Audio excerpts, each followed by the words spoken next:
Di pasar, dia cuma kuli beras yang dihina. Tak ada yang tahu, pria lusuh itu adalah mantan perwira intelijen yang menyembunyikan identitasnya. Sampai suatu hari, pengusaha sombong yang dulu pernah menjadi bawahannya, datang hendak menggusur pasar tempatnya bekerja. Di puncak penghinaan, kebenaran terungkap di forum paling bergengsi. Saat mereka bertatapan lagi, bukan kemarahan yang meledak, tapi sebuah keheningan yang meruntuhkan segalanya. Langit masih merupakan kanvas kelam yang disulam oleh bintang-bintang terakhir ketika Karno membuka matanya. Tidak ada alarm, hanya naluri yang sudah terasa selama bertahun-tahun yang membangunkannya tepat pada pukul 3 pagi. Angin malam yang sejuk menyelinap melalui celah-celah papan kayu gubuknya yang sederhana, terletak persis di tepi belakang kompleks pasar gandum. Ia bangkit dari tempat tidur papan yang dialasi tikar anyaman mendong yang sudah tipis. Gerakannya pelan, terukur, tanpa sedikit pun kebisingan yang tidak perlu, seolah-olah ia masih berada di ruang di mana suara bisa berarti hidup atau mati. Dia menyalakan sebuah lentera minyak tanah kecil, cahayanya yang jingga keemasan menari-nari di dinding kayu yang gelap, mengungkap sebuah ruangan yang sangat bersih dan teratur. Tidak ada barang berlebih. Di satu sudut, tumpukan 2 potong baju lusuh tetapi sudah disetrika dengan rapi. Di sudut lain, sebuah kompor arang kecil dan beberapa peralatan masak dari aluminium yang sudah pudar. Sebuah Al-Quran kecil terbungkus kain hijau diletakkan di atas bantal sederhana. Karno merenggangkan tubuhnya dengan urutan gerakan yang tetap, memutar leher perlahan, mengangkat lengan, menekuk badan. Setiap gerakan menunjukkan fleksibilitas dan kekuatan yang tidak lazim bagi seorang pria yang dikira berusia 50-an, dengan rambut sudah memutih di pelipis dan kulit yang keriput oleh terik matahari dan hujan. Dia mengambil sebuah ember plastik tua dan keluar menuju sumur umum yang berjarak 50 langkah dari gubuknya. Suara jangkrik dan kodok masih bersahutan. Di sumur itu, dia menimba air dingin yang menyegarkan. Mandinya bukan sekadar membasuh tubuh. Itu adalah ritual penyucian. Dia menyiram tubuhnya yang berotot padat namun tertutup oleh kesan kurus karena pakaiannya yang longgar. Bekas luka-luka samar, seperti garis-garis pucat di punggung dan bahunya, tampak sekilas sebelum ia mengusapnya dengan tangan yang kasar. Dia menggosok giginya dengan arang kayu ara yang dihaluskan, sebuah kebiasaan yang dipertahankannya sejak masa kecil di desa.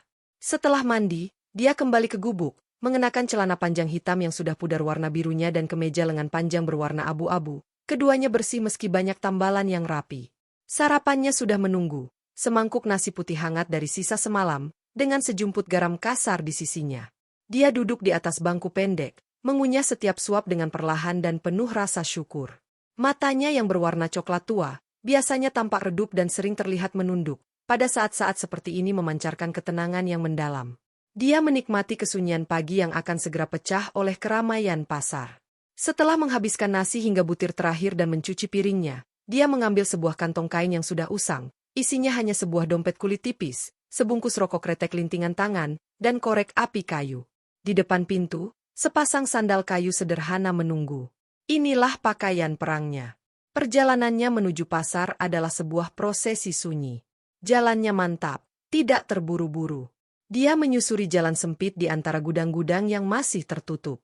Beberapa kucing liar mengiau menyapanya, dan dengan isyarat yang hampir tidak terlihat, Karno melemparkan sedikit nasi yang sengaja disisihkannya untuk mereka. Dia bukan bagian dari keramaian yang akan datang, dia adalah fondasi yang memungkinkan keramaian itu ada. Pedagang-pedagang yang mulai membuka gerai mereka memberinya anggukan singkat. Seorang penjual kelontong tua, Bang Jarot, yang sedang membuka terpal warungnya, menyapanya dengan suara serak. "Pagi, Kang." Karno hanya membalas dengan anggukan yang dalam dan sedikit melengkungkan bahu, sebuah bentuk salam tanpa kata. Tujuannya adalah warung teh, Embok Suri, yang sudah buka sejak pukul 2 pagi untuk melayani kuli-kuli pasar dan sopir truk. Warung itu hanya berupa tenda plastik dengan beberapa bangku panjang. Karno duduk di ujung, tempatnya yang biasa. "Seperti biasa, Kang?" tanya Embok Suri, seorang wanita parubaya dengan sorot mata yang ramah. Karno mengangguk. Secangkir teh kental pahit tanpa gula dan sepotong kecil pisang goreng muncul di hadapannya. Dia minum tehnya dengan menyeruput pelan, matanya memandang ke arah pasar yang perlahan-lahan hidup. Dia mendengarkan percakapan para kuli dan sopir tentang harga barang, politik lokal, dan kabar desas-desus. Tidak pernah sekalipun dia ikut bersuara. Dia adalah pendengar yang sempurna, sebuah batu karang yang diam di tengah aliran sungai percakapan. Saat fajar mulai merekah, menebarkan cahaya jingga lembut di atas atap seng pasar, Karno membayar dengan uang pas yang sudah disiapkannya dan berjalan menuju jantung pasar gandum, gudang beras, mulia, milik Mbah Kromo.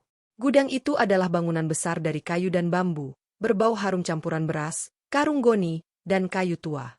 Mbah Kromo, seorang lelaki sepuh berjanggut putih tipis dan selalu mengenakan blangkon, sudah berdiri di depan pintu.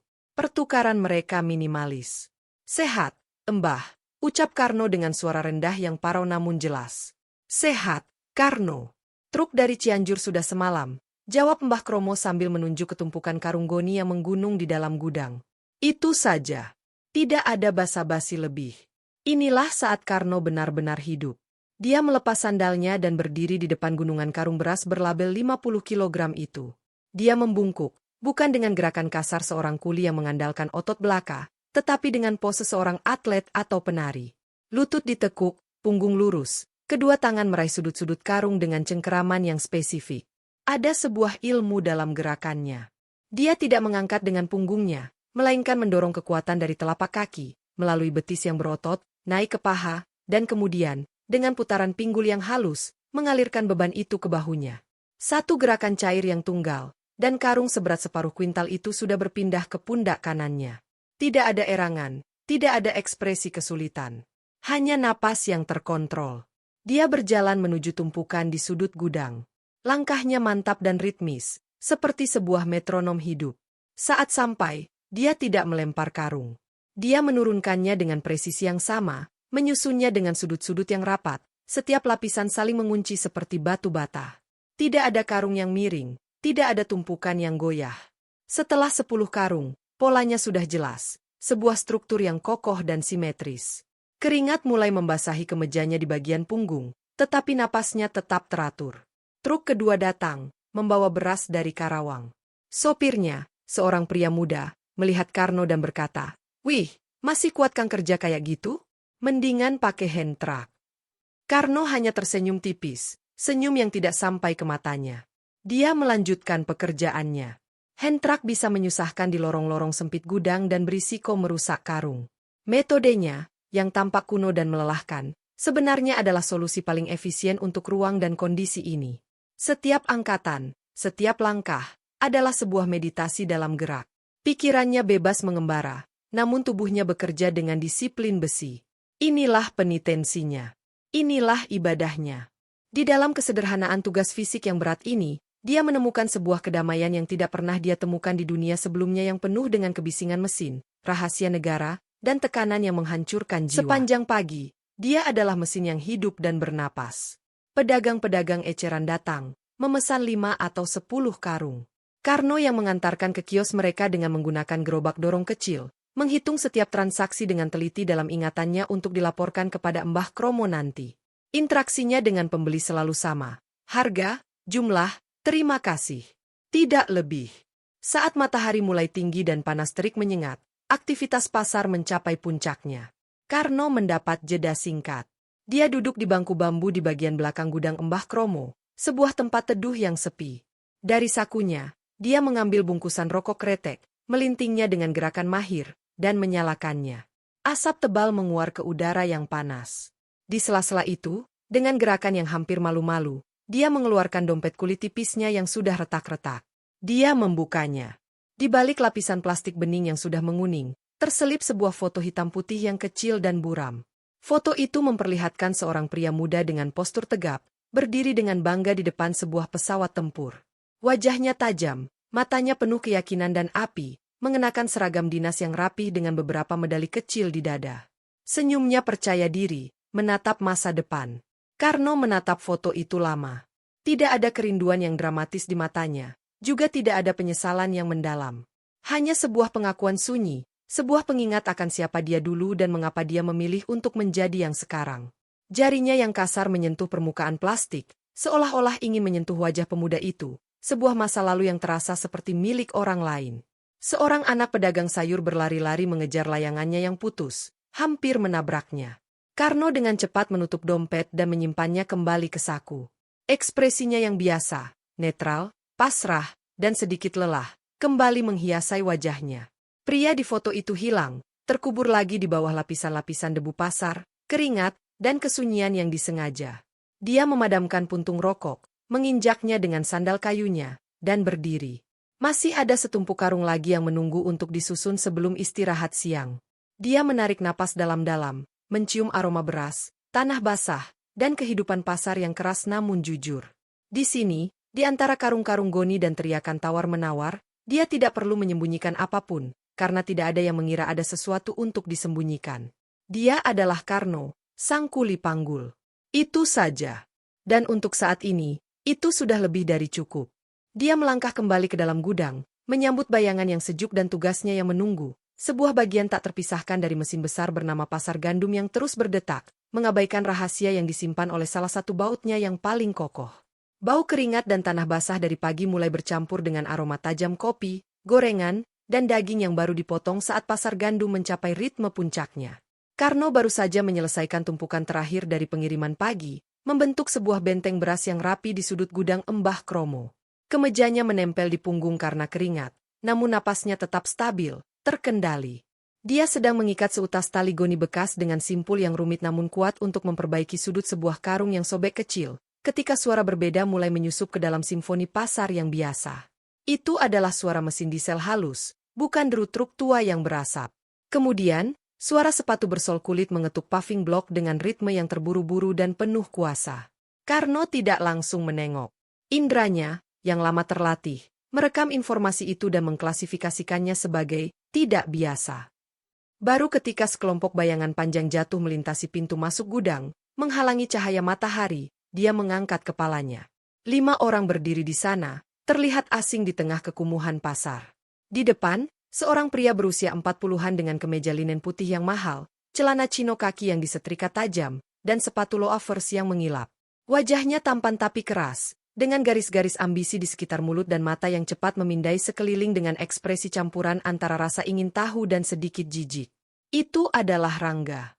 Di belakangnya, 2 pria muda dengan tablet di tangan, seorang wanita dengan blazer dan clipboard, serta seorang bapak-bapak yang dikenalnya sebagai lurah setempat yang selalu terlihat gugup. Ini gudang terbesarnya, Pak Rangga, kata lurah dengan suara sedikit menjilat. Milik Mbah Kromo. Yang lain biasanya patungan beli beras ke sini. Rangga mengangguk, matanya yang tajam menyapu ruangan, menghitung, menilai. Lokasi strategis. Tapi bentuknya tidak efisien. Bisa dibongkar, dibangun yang vertikal, sistem racking. Truk bisa masuk langsung ke sini. Ucapannya lancar, penuh keyakinan yang tidak terbantahkan. Mbah Kromo, yang dari tadi duduk di kursi rotan dekat kalkulator tua, berdiri perlahan. Ada yang bisa saya bantu, tuan-tuan? Suaranya tenang. Tapi ada sesuatu di balik nada itu yang membuat Karno, dari sudutnya, berhenti mengikat talinya. Saya Rangga, dari Rangga Mart, ujar pria itu sambil mengulurkan tangan, namun sikapnya lebih seperti memberikan anugerah daripada menyapa. Mbah Kromo menjabatnya dengan genggaman tua yang masih kuat. Kami sedang melakukan survei awal terkait rencana revitalisasi kawasan pasar gandum. Mengubahnya menjadi pusat perbelanjaan modern yang terintegrasi. Tentu dengan kompensasi yang layak untuk para pedagang dan pemilik lahan. Mata Rangga kemudian beralih ke tumpukan beras, lalu ke Karno yang masih berjongkok di lantai. Pandangannya singgah sejenak, tanpa penilaian khusus, hanya sekadar melihat sebuah perabot tua yang tidak menarik. Karno menunduk kembali ke pekerjaannya, jari-jarinya melanjutkan mengikat simpul. Tapi hatinya berdebar sekali, kuat. Sebuah pengenalan yang tiba-tiba dan menusak, seperti sengatan listrik statis di udara kering. Itu adalah suara itu. Timbrenya, cara memotong kata-kata, tidak efisien. Sebuah gema dari masa lalu yang sangat jauh. Tanpa disadari, tangan Karno sedikit bergetar. Dia menguatkannya. Revitalisasi? Tanya Mbah Kromo sambil duduk kembali, memainkan tasbih kayu di tangannya. Atau penggusuran dengan bungkus yang lebih bagus? Rangga tersenyum. Sebuah senyum yang dingin dan penuh kalkulasi. Bukan itu maksudnya, Mbah. Ini kemajuan. Pasar seperti ini, tidak sehat, tidak higienis, menghambat pertumbuhan ekonomi lokal. Lihat saja. Tangannya berayung lebar, menunjukkan lorong pasar yang becek. Kami akan membangun supermarket dengan pendingin udara, tempat parkir, sistem pembayaran digital. Rakyat butuh ini. Salah satu asisten Rangga mengambil foto dengan tabletnya. Kilat kameranya menyilaukan. Karno harus mengantarkan 4 karung beras ke kios Bu Sinta, penjual beras eceran di ujung lorong. Dengan tenaga yang masih tersisa dari ingatan yang mengganggu tadi, dia mengangkat 2 karung sekaligus, 1 di setiap pundak. Beban yang luar biasa, namun dia melakukannya dengan keseimbangan yang sempurna, menyembunyikan gejolak di dalamnya. Dia harus melintasi kelompok itu untuk keluar. Langkahnya pelan, terfokus pada bebannya.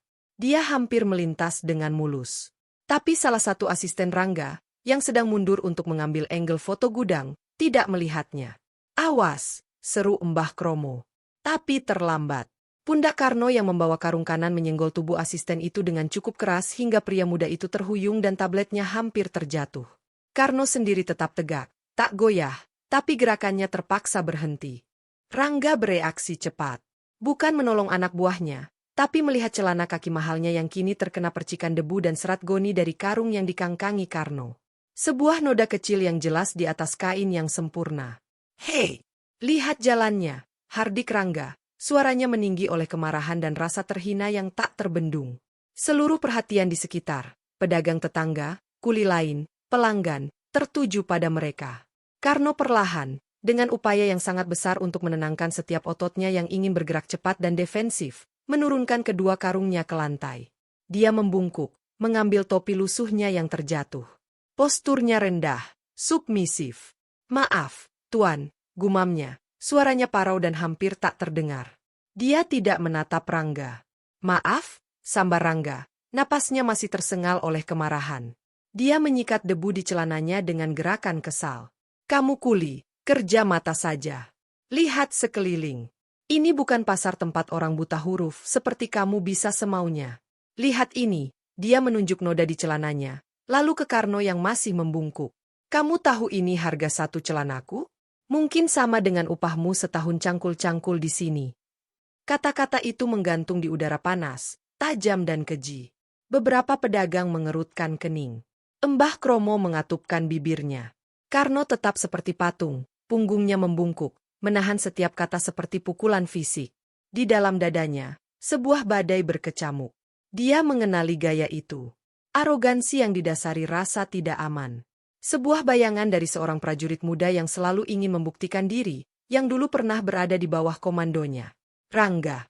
Nama itu akhirnya muncul, membawa serta banjir memori, sebuah operasi di perbatasan, seorang anak buah yang ceroboh, hampir menggagalkan misi, dan tatapan penuh kebencian saat dia dihukum.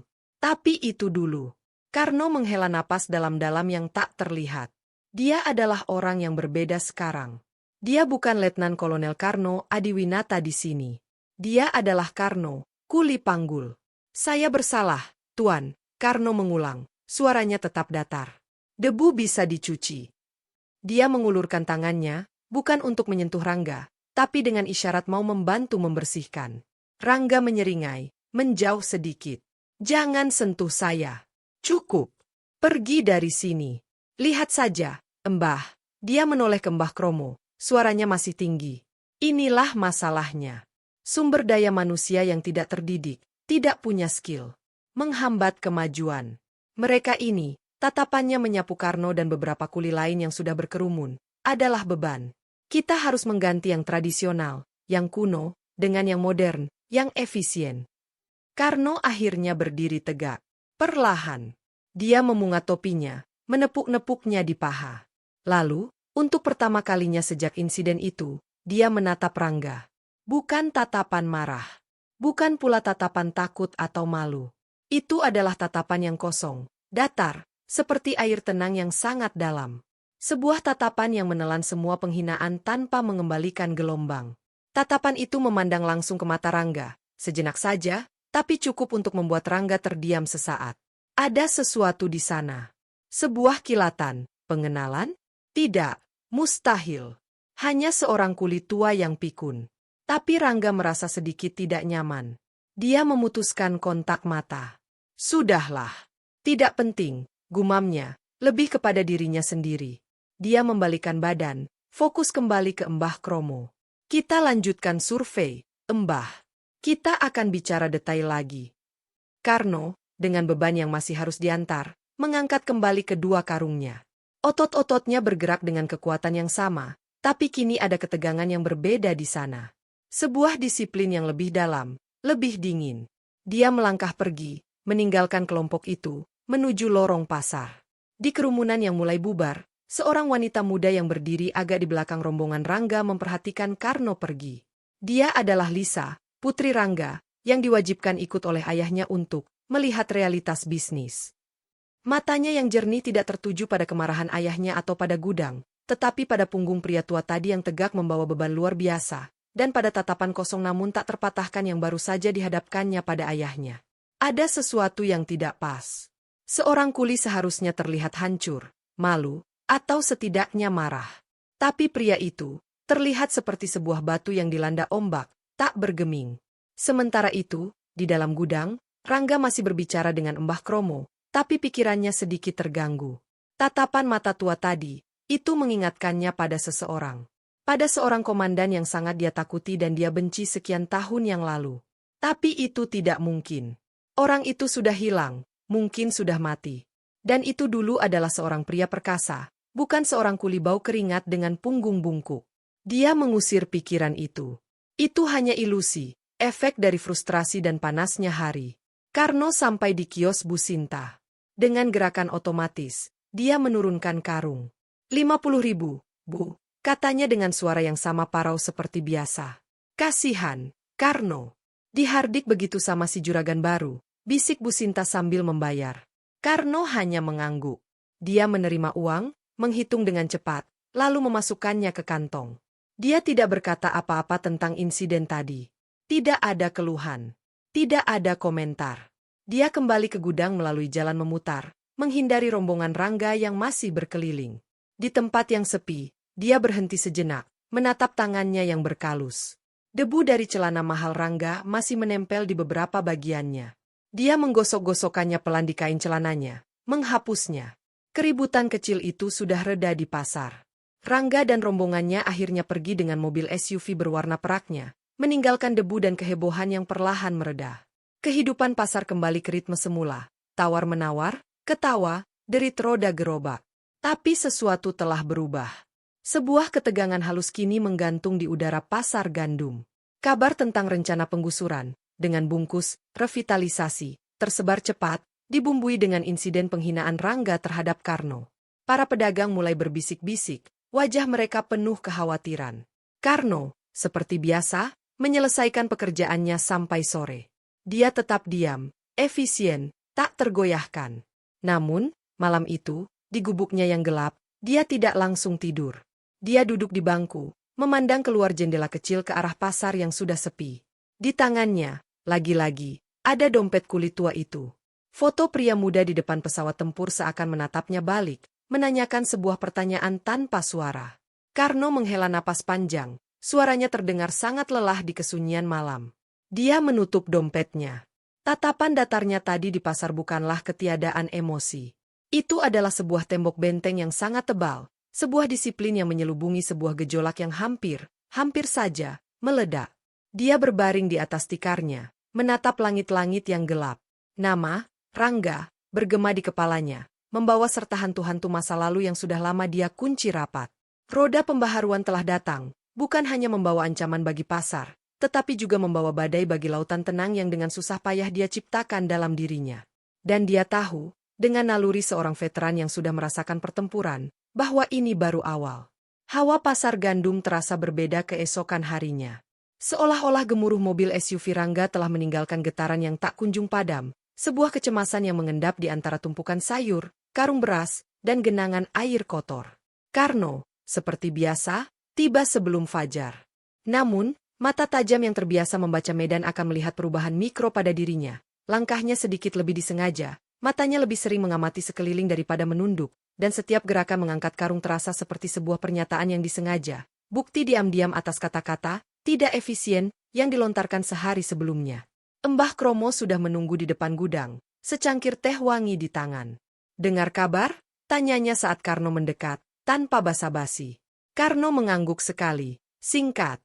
Dia sudah mendengar bisikan-bisikan itu dari pedagang teh, dari tukang sapu pasar. Rencana akuisisi, revitalisasi, yang berarti kios-kios semen ber-AC akan menggantikan los kayu yang berjubel.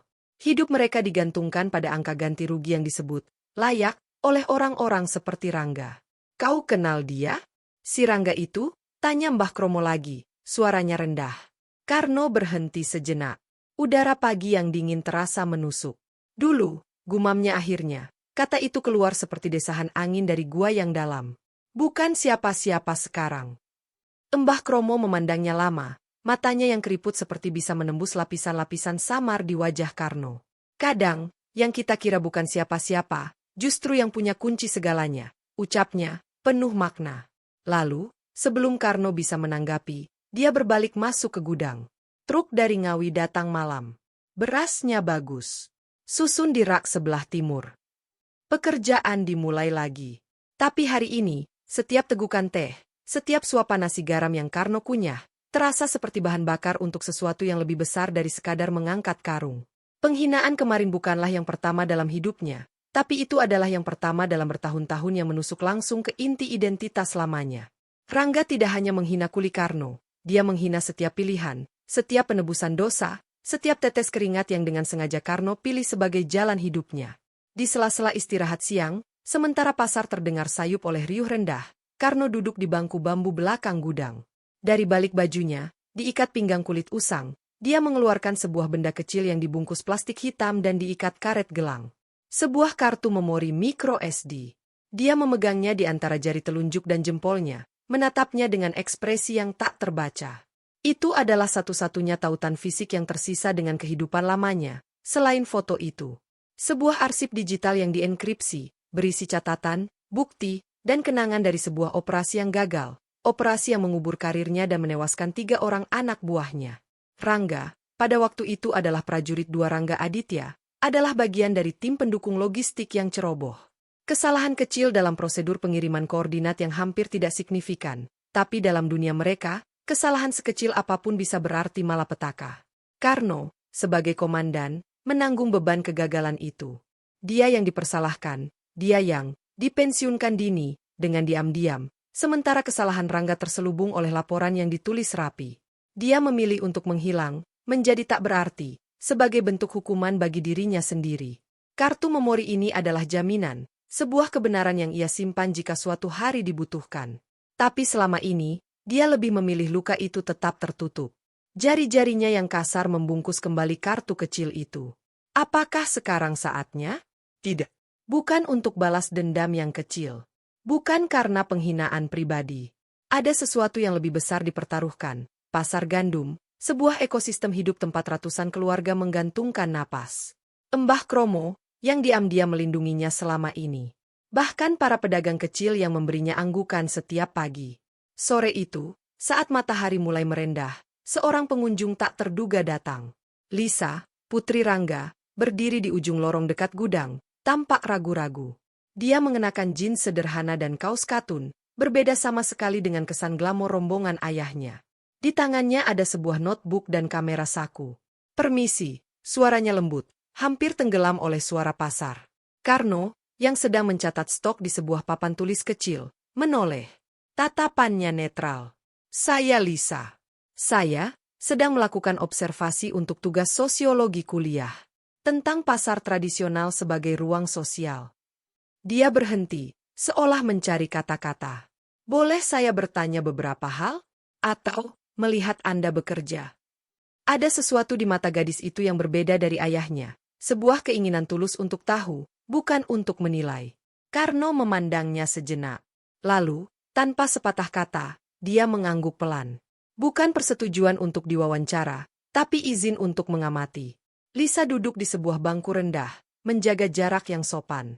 Dia mengamati Karno yang kembali ke pekerjaannya, menimbang beras untuk pedagang eceran dengan timbangan dacin kuno, menghitung dengan cepat di kepalanya, mengikat karung-karung kecil dengan tali rafia dengan simpul yang sama rumit dan efisiennya dengan simpul pada karung besar. Dia memperhatikan bagaimana Karno berinteraksi dengan pembeli.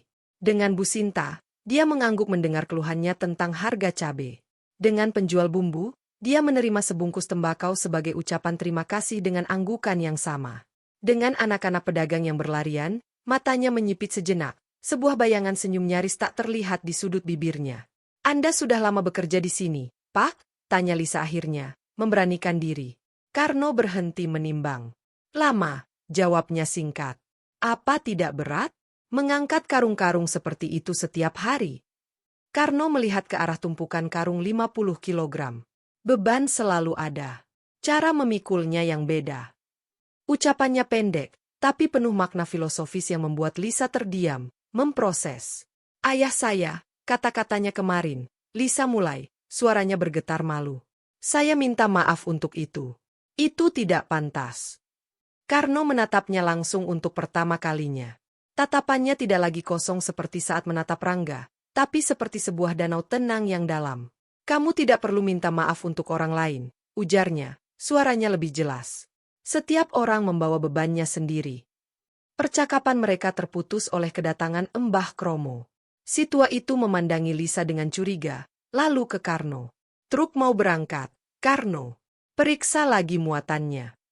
Karno mengangguk, memberi isyarat permisi pada Lisa dengan anggukan kecil. Lisa membalas dengan senyuman hangat dan ucapan terima kasih. Saat dia pergi, Karno memperhatikan cara gadis itu berjalan, mengamati sekeliling pasar dengan mata yang jeli, bukan menghakimi. Ada harapan kecil di sana. Mungkin tidak semua dari dunia Rangga itu rusak. Malam harinya, di gubuknya, ketegangan hari itu akhirnya menemukan jalan keluar. Dalam mimpi, Karno kembali ke malam itu. Hujan deras di hutan perbatasan. Suara radio yang panik. Teriakan. Dan wajah-wajah 3 anak buahnya yang masih sangat muda, menghilang dalam kegelapan disusul ledakan. Dia terbangun dengan hentakan, napas tersengal, tubuhnya basah oleh keringat dingin. Dia meraih air dari kendi tanah liat, meminumnya dengan haus. Tangannya gemetar. Inilah beban sejati yang dia pikul. Bukan karung beras 50 kilogram, tapi nyawa 3 orang. Bukan penghinaan Rangga, tetapi kenyataan bahwa dia membiarkan orang seperti Rangga, yang arogan, ceroboh, dan hanya peduli pada penampilan, untuk terus tumbuh dan sekarang berkuasa, mengancam kehidupan ratusan orang kecil yang tidak berdosa. Dia berdiri, berjalan keluar gubuk. Udara malam membelainya. Dari kejauhan, lampu-lampu kota berkelap-kelip, dunia modern yang digaungkan Rangga. Dunia yang menganggap pasar seperti pasar gandum sebagai kotor dan terbelakang.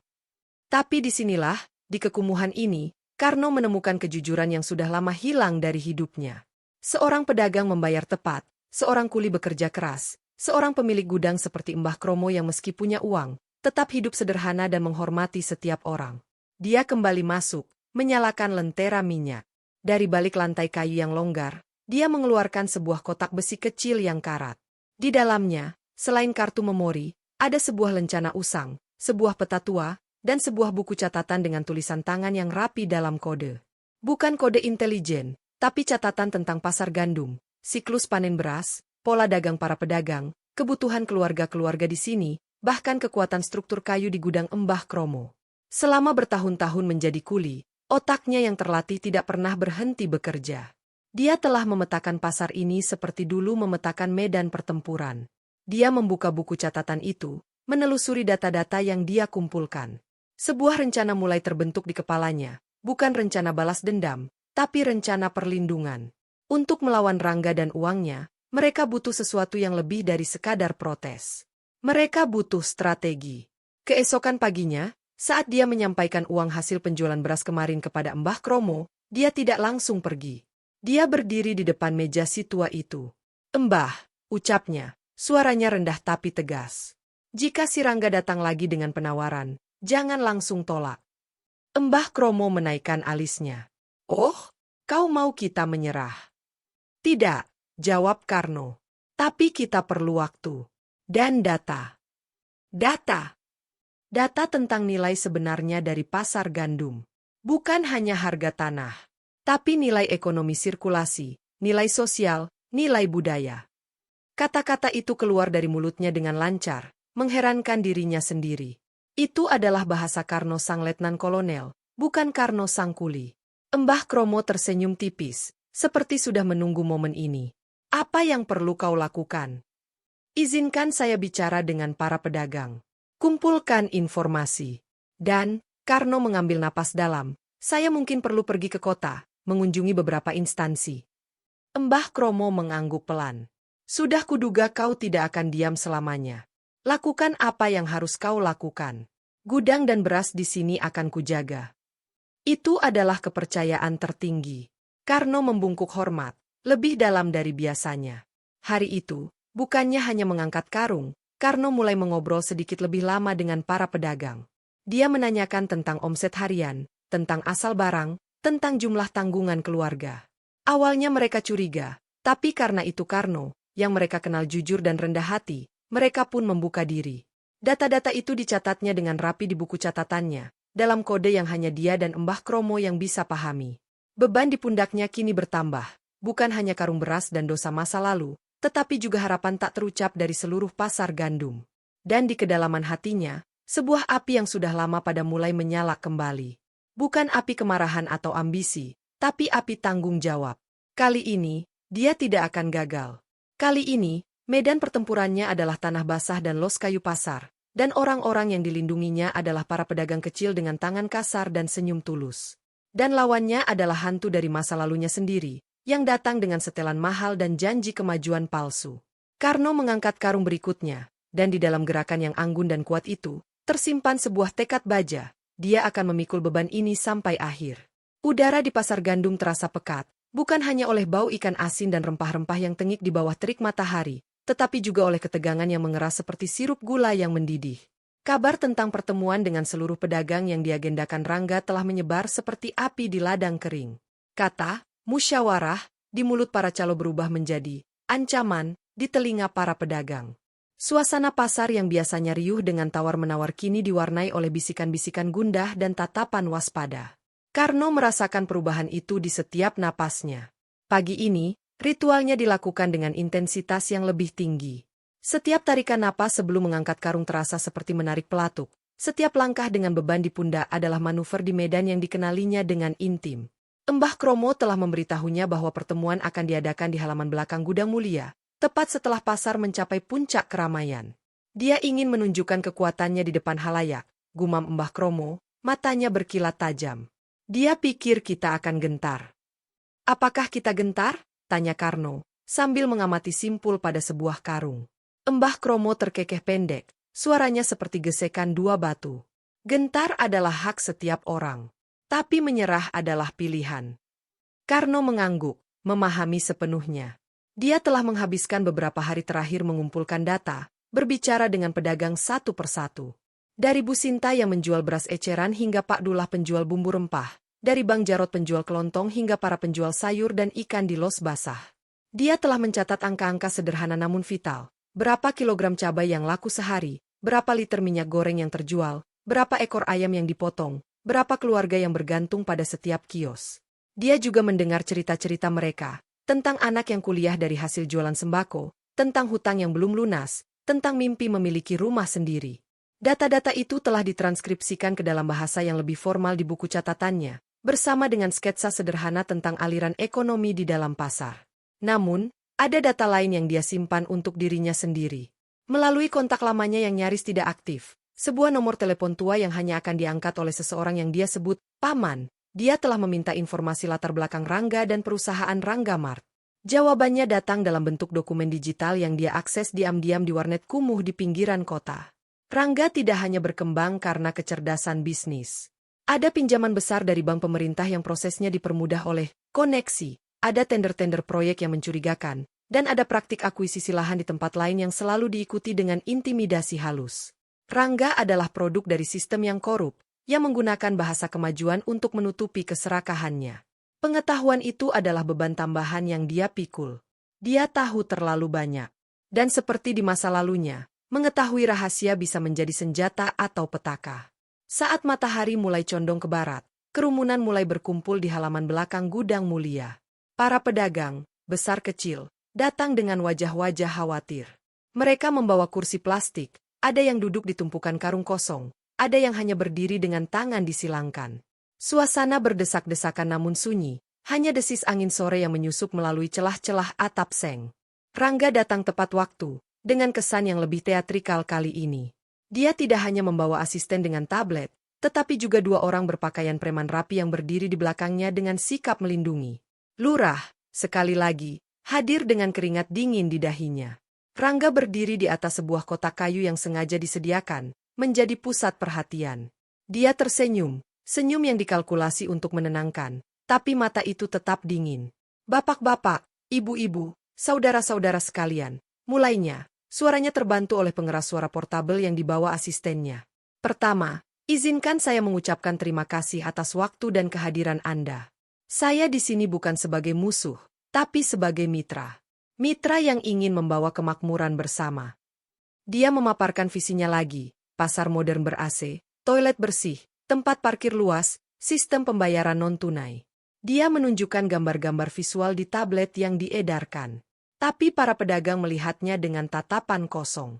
Bagi mereka, gambar itu adalah gambaran tentang kehilangan. Kehilangan interaksi sosial, kehilangan kebebasan bernegosiasi, kehilangan rumah, mereka yang meski kumuh namun penuh kenangan. Untuk itu, lanjut Rangga, suaranya mulai kehilangan kesabaran. Kami menawarkan kompensasi yang sangat adil.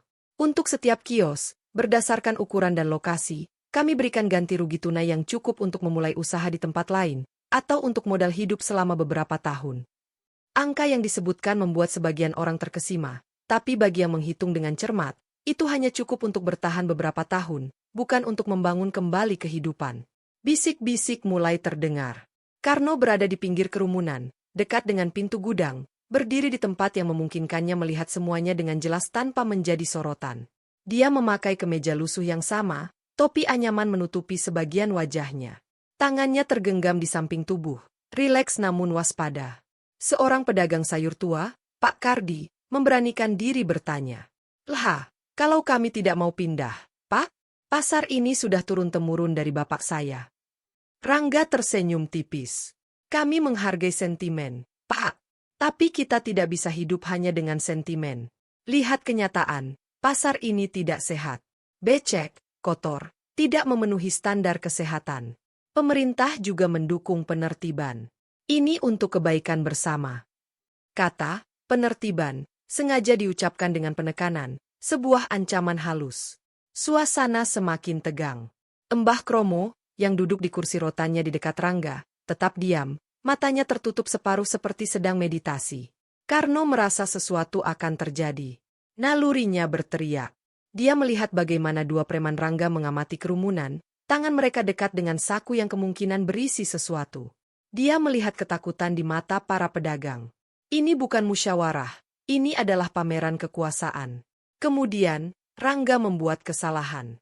Untuk mengilustrasikan sebuah poin tentang sumber daya manusia yang tidak produktif, tangannya yang bergelangja mahal itu tiba-tiba menunjuk ke arah Karno, yang kebetulan sedang melintas di belakang kerumunan membawa beberapa karung kosong untuk disimpan. Contohnya, suara Rangga keras, bernada merendahkan. "Lihat bapak ini. Sepanjang hari mengangkat karung, berkeringat, kotor. Berapa penghasilannya? Mungkin cukup untuk makan hari ini. Apakah ini kemakmuran? Apakah ini yang kita pertahankan? Tenaga manusia yang bisa digantikan oleh satu unit forklift." Segala mata tertuju pada Karno. Rasa malu, kemarahan, dan kepedihan membakar pipi para pedagang. Mereka mengenal Karno. Dia adalah bagian dari mereka. Menghinanya adalah menghina mereka semua. Karno berhenti. Dia menurunkan karung kosongnya dengan pelan. Dia tidak langsung pergi, tidak membungkuk. Dia berdiri tegak, menghadapi kerumunan, menghadapi Rangga. Wajahnya tetap seperti topeng tanah liat yang kering, tak berkerut, tak berkedip. Rangga merasa didukung oleh perhatian penuh, melanjutkan. "Ini mentalitas yang harus kita ubah. Mentalitas menerima yang serba pas-pasan, yang kumuh, yang terbelakang." Dia turun dari kotak kayu, berjalan beberapa langkah mendekati arah Karno. Amarah dan frustrasi karena perlawanan diam-diam dari pedagang menemukan sasaran yang mudah. Kita butuh kemajuan, bukan kuli-kuli yang hanya bisa mengandalkan otot. Lalu, dengan gerakan yang tampak spontan namun penuh penghinaan, Rangga merogoh saku celananya, mengambil beberapa lembar uang receh, pecahan 1.000 dan 2.000 rupiah yang kusut, dan melemparkannya ke arah Karno. Uang itu berhamburan di tanah becek di depan kaki Karno. "Ini, ambil. Mungkin lebih berguna bagimu daripada mempertahankan tempat kumuh ini." Senyap yang mematikan menyergap seluruh halaman. Bahkan para preman Rangga pun terlihat tidak nyaman. Lurah menutup wajahnya dengan tangan. Para pedagang terdiam, terpana, malu sekaligus marah yang membara. Karno menatap uang-uang receh yang tergeletak di lumpur. Waktu seolah melambat. Dalam dirinya, ribuan respons bergejolak, dari ledakan amarah ala prajurit tempur hingga rasa malu yang menghancurkan. Tapi dia bukan lagi prajurit itu, dan malu sudah lama dia tinggalkan. Yang tersisa adalah sebuah analisis dingin dan sebuah tekad yang mengkristal. Dia membungkuk. Bukan membungkuk takluk, tapi membungkuk untuk mengambil. Dengan gerakan yang tenang dan bermartabat, dia memungut setiap lembar uang, satu persatu, membersihkan lumpurnya dengan sapuan jari yang halus. Setelah semuanya terkumpul, dia tidak memasukkannya ke saku. Dia berjalan.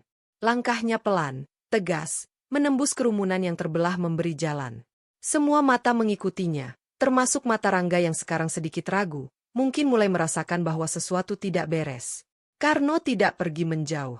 Dia berjalan menuju warung Embok Suri di pojok halaman, yang juga ikut menyaksikan dengan wajah pucat. Di depan warung itu, ada sebuah kotak amal kecil untuk anak yatim pimpinan Embok Suri. Dengan sikap hormat, Karno memasukkan seluruh uang receh pemberian Rangga itu ke dalam kotak amal. Lalu, tanpa sepatah kata, dia menoleh dan berjalan kembali menuju gudang, melewati Rangga dengan jarak yang cukup dekat. Saat mereka berpapasan, untuk sesaat yang sangat singkat namun terasa abadi, tatapan mereka bertemu. Dan disitulah Rangga melihatnya. Perubahan itu sekilas, hampir tak kasat mata. Tatapan Karno yang biasanya redup, kosong, atau pasrah, telah berubah total. Bukan menjadi tatapan marah yang menyala-nyala, melainkan menjadi tatapan analitis yang dingin, jernih, dan penuh penghakiman. Itu adalah tatapan seorang komandan yang menilai anak buahnya yang gagal, tatapan seorang ahli strategi yang baru saja mengidentifikasi kelemahan fatal lawannya. Tatapan itu memotong melalui arogansi Rangga, menembus langsung ke inti ketidakamanannya yang dia tutupi dengan jam tangan dan mobil mewah. Tatapan itu berkata, lebih jelas dari teriakan apapun, "Aku mengenalimu. Aku tahu apa yang kau lakukan. Dan kau tidak berarti apa-apa."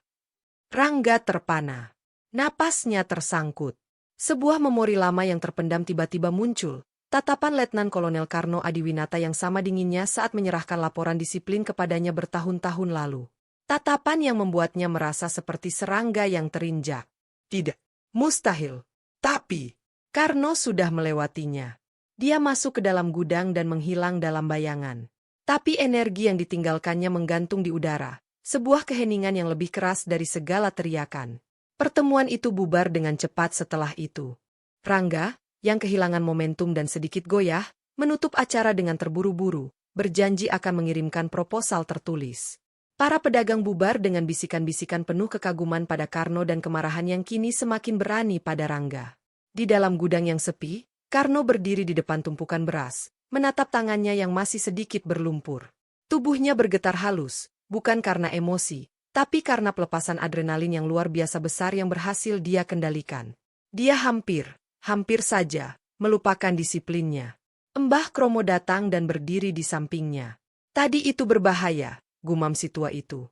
"Tapi perlu," jawab Karno, suaranya serak. Dia harus tahu bahwa penghinaan tidak selalu dibalas dengan emosi. Kadang dibalas dengan kejelasan. Dan dia melihatnya. Dia melihat konfirmasi Karno. Dan dia ketakutan. Takut pada apa? Pada seorang kuli. "Pada siapa yang mungkin disembunyikan oleh kuli itu?" jawab Karno, dan untuk pertama kalinya dalam bertahun-tahun, ada kilatan sesuatu yang keras dan tak terbantahkan di matanya. Titik didih telah tercapai. Air tenang telah menguap, mengungkapkan dasar baja yang selama ini tersembunyi. Pertempuran untuk pasar gandum telah berubah sifat. Ini bukan lagi hanya tentang tanah dan uang. Ini tentang harga diri, tentang sejarah, dan tentang kebenaran yang siap menyingsing. Pasca insiden penghinaan dan tatapan dingin Karno, suasana di pasar gandum berubah menjadi dua kutub yang saling bertolak belakang.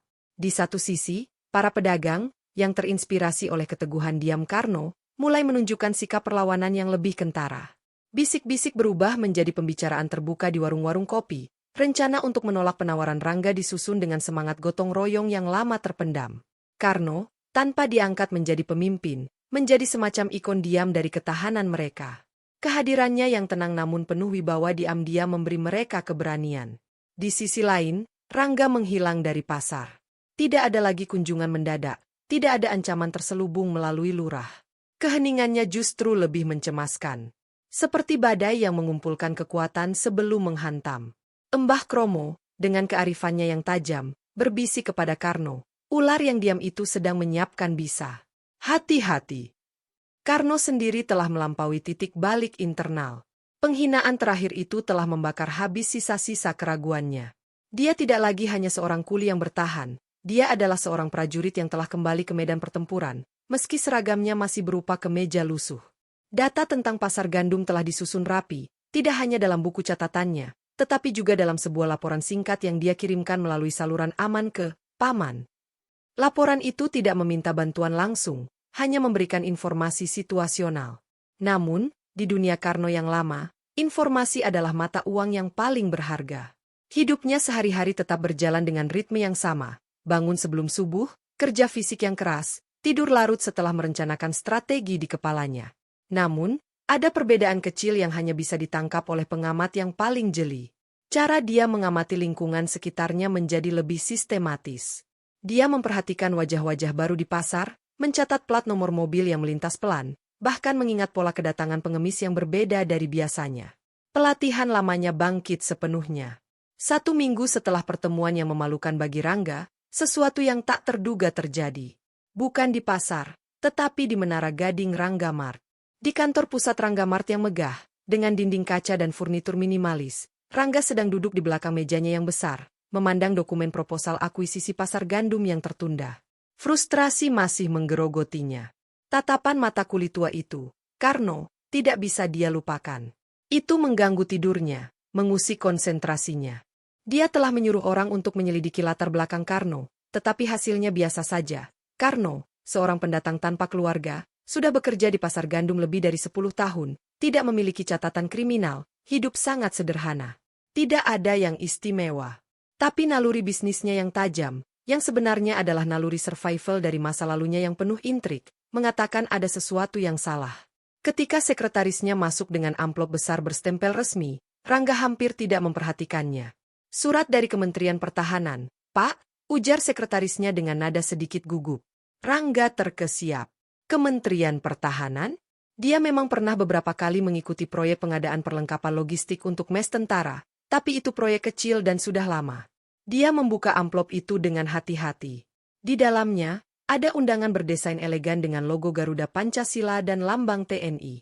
Sebuah acara tertutup, peresmian dan apresiasi proyek strategis nasional bidang ketahanan pangan dan logistik, proyek gandum. Acara akan diadakan di Pusat Penelitian dan Pengembangan Teknologi Pertahanan, Puslit Bangtek, di kawasan Bogor. Yang membuat dadanya berdebar adalah keterangan tamu undangan, kepada YTH. Bapak Rangga Aditya, Direktur Utama Rangga Mart, diundang sebagai mitra strategis potensial dalam pengembangan logistik nasional. Rasa bangga dan gembira menyembur di dada Rangga. Ini dia pengakuan yang selama ini dia cari. Ini adalah tiketnya ke lingkaran kekuasaan yang sesungguhnya, jauh melampaui sekadar menjadi raja retail. Kementerian Pertahanan. Ini akan membungkam semua lawan bisnisnya, termasuk para pedagang bandel di pasar gandum. Dengan undangan ini, dia bisa dengan mudah meminta rekomendasi dari pejabat tinggi untuk mempercepat proyek akuisisi. Dia membayangkan dirinya berjabat tangan dengan jenderal-jenderal, mungkin bahkan dengan menteri. Tanpa ragu, dia memastikan kehadirannya. Dia bahkan memutuskan untuk membawa Lisa. Ini akan menjadi pelajaran yang baik untukmu, katanya pada putrinya yang agak ragu. Melihat bagaimana level tertinggi berbisnis. Jauh dari pasar kumuh itu. Lisa, yang masih terus melakukan observasi di pasar gandum dan semakin resah dengan metode ayahnya, menerima dengan berat hati. Dia penasaran dengan dunia ayahnya yang sebenarnya, dan mungkin, dengan membawanya, ayahnya akan sedikit lebih manusiawi. Sementara itu, di pasar gandum, undangan yang sama tetapi dengan format dan tingkat keamanan yang berbeda, sampai ke tangan Mbah Kromo. Seorang kurir berpakaian preman tetapi dengan postur militer yang kentara menyerahkan sebuah amplop tertutup rapat langsung ke tangannya. Tidak ada kata-kata. Mbah Kromo membukanya di ruang belakang gudang, ditemani Karno. Isinya sederhana, sebuah kartu akses elektronik polos bertuliskan, tamu VIP, area terbatas, dan selembar kertas dengan tulisan tangan, kehadiran saudara diperlukan. Garda terdepan perlu dikenali. Tidak ada tanda tangan, hanya sebuah stempel kecil bergambar padi dan senjata yang silang menyilang. Mbah Kromo menyerahkan kartu itu kepada Karno. Ini waktunya, ucapnya dengan tenang. Karno menerima kartu itu. Benda plastik yang dingin itu terasa sangat berat di tangannya. Ini adalah pintu kembali ke dunia yang sudah dia tinggalkan. Apakah Anda juga diundang, Mbah? Si tua itu tersenyum misterius. Saya punya undangan saya sendiri, tapi lewat jalur yang berbeda. Kita akan bertemu di sana. Karno mengangguk. Dia tidak bertanya lebih lanjut. Dia tahu Mbah Kromo bukan sekadar pemilik gudang tua. Lelaki ini adalah jaringan intelijen sipil dari era yang berbeda, seorang penyimpan rahasia yang dihormati bahkan oleh kalangan tertentu di istana. Keberadaannya di pasar gandum mungkin juga bukan sebuah kebetulan. Hari H pun tiba. Karno tidak memiliki jas. Dia memiliki satu set kemeja putih lengan panjang dan celana hitam yang relatif masih bagus, disimpan untuk keperluan seperti pergi ke kantor kelurahan. Dia menyetrikanya dengan hati-hati menggunakan setrika arang. Dia juga membersihkan sepasang sepatu kulit hitam tua yang sudah retak-retak tetapi masih bisa dipoles. Pagi itu, dia tidak pergi ke pasar. Dia pergi ke sebuah tukang cukur tua untuk memotong rambut dan merapikan kumisnya. Saat bercermin, dia melihat wajah yang asing, lebih bersih, lebih tajam, dengan garis-garis keras yang biasanya tersembunyi di balik debu dan keringat. Mata itu sendiri, yang biasanya sengaja dikosongkan, kini memancarkan cahaya waspada yang tak terbendung. Dia pergi dengan menggunakan angkutan umum, kemudian beralih ke sebuah taksi yang telah dipesan sebelumnya oleh paman untuk menjemputnya di titik tertentu. Perjalanan ke Bogor sunyi. Karno duduk di belakang, matanya menatap keluar jendela tetapi tidak melihat pemandangan. Pikirannya berjalan melalui setiap skenario yang mungkin, setiap kemungkinan pertemuan, setiap risiko yang harus dihadapi. Sementara itu, Rangga dan Lisa tiba dengan mobil mewah mereka. Rangga memakai jas tailor made berwarna navy, sementara Lisa mengenakan gaun sederhana namun elegan. Mereka melewati pos pemeriksaan keamanan bertingkat di gerbang Puslit Bangtek. Identitas mereka diperiksa dengan ketat, mobil disken, bahkan mereka melewati detektor logam. Rangga membusungkan dada, merasa penting. Lisa memperhatikan ketatnya prosedur dengan takjub. Ini bukan acara bisnis biasa. Mereka dipandu ke sebuah auditorium besar yang megah. Interiornya serba futuristik, dengan layar-layar raksasa, tempat duduk berkelompok berlapis kain biru tua. Tamu-tamu sudah berdatangan, dan Rangga segera merasa kecil. Di sana-sini, dia melihat wajah-wajah yang biasa muncul di berita televisi, pejabat kementerian, pimpinan BUMN strategis, jenderal-jenderal dengan hiasan medali bertaburan di dada, bahkan beberapa ilmuwan ternama. Suasana sangat formal dan berwibawa. Dia dan Lisa ditempatkan di barisan belakang, meski masih dalam area VIP. Rangga sedikit kecewa tetapi tetap berusaha terlihat percaya diri. Dia menyapu pandangannya ke sekeliling, dan jantungnya hampir berhenti. Di barisan paling depan, duduk dengan tenang di antara seorang jenderal bintang 2 dan seorang profesor berambut putih, adalah Mbah Kromo. Tapi bukan Mbah Kromo yang dia kenal. Lelaki tua ini mengenakan beskap lengkap dengan belangkon dari kain beludru hitam halus, sebuah keris dengan warangka yang indah terselip di pinggang. Posturnya tegak, penuh wibawa, dan dia sedang berbicara dengan sang jenderal seperti mereka adalah kolega lama. Beberapa orang penting bahkan mendatanginya untuk bersalaman dengan sikap hormat. Rangga merasa mulutnya kering. Apa yang dilakukan si tua gila itu di sini? Dan dengan pakaian seperti itu? Sebuah rasa tidak nyaman yang dalam mulai menjalar di tulang punggungnya. Acara dimulai dengan lagu kebangsaan dan sambutan-sambutan. Menteri Pertahanan memberikan pidato tentang pentingnya ketahanan pangan sebagai bagian dari ketahanan nasional. Kemudian, Kepala Puslit Bangtek memaparkan tentang tantangan logistik di wilayah terpencil dan perbatasan. Rangga mencoba berkonsentrasi, tetapi pikirannya terus melayang ke arah Mbah Kromo. Lalu, tibalah saat yang ditunggu-tunggu. Sang Kepala Puslit Bangtek berkata, dan sekarang, untuk memaparkan inti dari proyek gandum, sebuah sistem logistik terintegrasi berbasis kecerdasan buatan yang terinspirasi oleh kelincahan dan efisiensi pasar tradisional kita, bersama dengan ketepatan militer, saya persilakan arsitek utama dari proyek ini. Seorang legenda hidup di dunia intelijen strategis dan logistik, yang selama ini bekerja tanpa nama di balik layar untuk kemaslahatan bangsa. Beliau adalah pensiunan Letnan Kolonel Intelijen, Karno Adiwinata. Tepuk tangan riuh menggema. Rangga bertepuk tangan secara otomatis, sambil matanya mencari-cari siapa orang itu. Seorang pensiunan letnan kolonel? Itu pasti orang tua yang sudah sepuh, pikirnya. Dari sisi kanan panggung, seorang pria berjalan keluar. Langkahnya tegas, tenang, penuh keyakinan. Dia mengenakan jas dinasti lengkap TNI, yang sudah dimodifikasi untuk pensiunan, dengan berbagai medali dan tanda jasa di dada. Rambutnya yang sudah memutih di pelipis tersisap rapi. Wajahnya bersih, berwibawa, dengan tatapan mata yang tajam dan berisi yang bisa memancarkan otoritas ke seluruh ruangan. Rangga berhenti bernapas. Dunia di sekelilingnya seolah menciut, suara-suara meredam, dan hanya ada sosok di atas panggung itu. Wajah itu. Wajah yang lebih tua, lebih berkerut, tetapi masih bisa dikenali. Itu adalah wajah yang selama seminggu ini menghantuinya dalam mimpi. Itu adalah wajah si kulit tua. Karno. Lisa, di sampingnya, terkesiap. Tangannya mencengkeram lengan ayahnya. Ayah, itu bapak yang di pasar. Bisiknya, tak percaya. Rangga tidak bisa menjawab. Darahnya seolah membeku. Dia merasa pusing. Ini mustahil. Ini mimpi buruk. Karno, si kuli panggul beras yang dihinanya, yang dilempari uang receh, berdiri di sana, di hadapan para jenderal dan menteri, sebagai arsitek utama proyek strategis nasional. Letnan Kolonel Karno Adiwinata. Nama itu akhirnya menyambar memorinya seperti petir. Itu adalah nama komandannya dulu.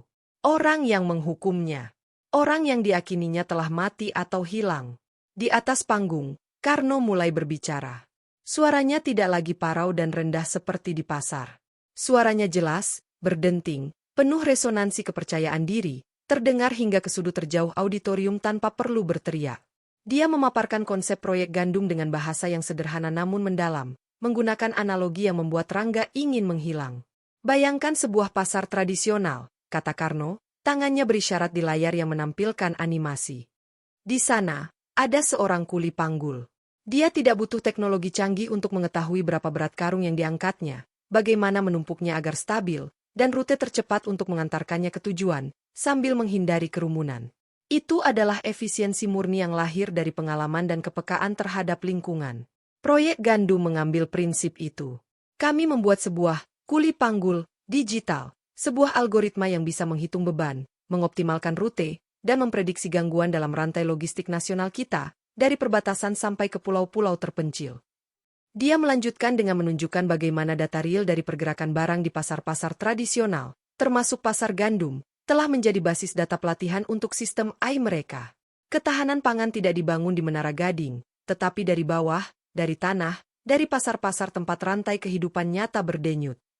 Setiap kata seperti pukulan palu bagi Rangga. Kuli panggul. Pasar tradisional. Pasar gandum. Karno sedang berbicara tentang dirinya sendiri, tentang pasar yang ingin dihancurkannya, dan dia melakukannya di depan forum paling bergengsi.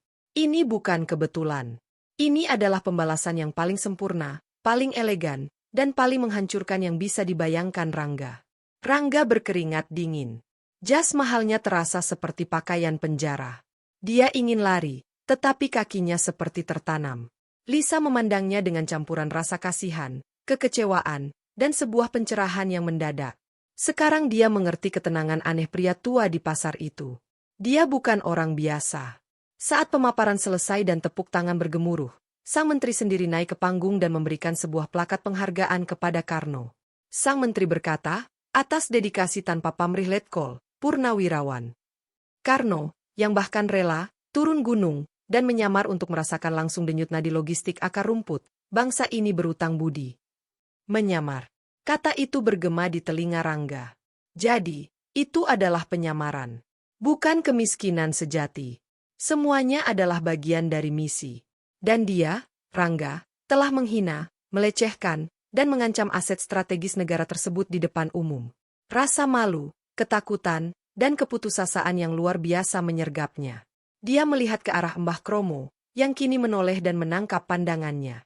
Tatapan si tua itu tidak marah, hanya sedih dan penuh pengertian, seolah berkata, sudah kukatakan, kadang yang kita kira bukan siapa-siapa, justru yang punya kunci segalanya.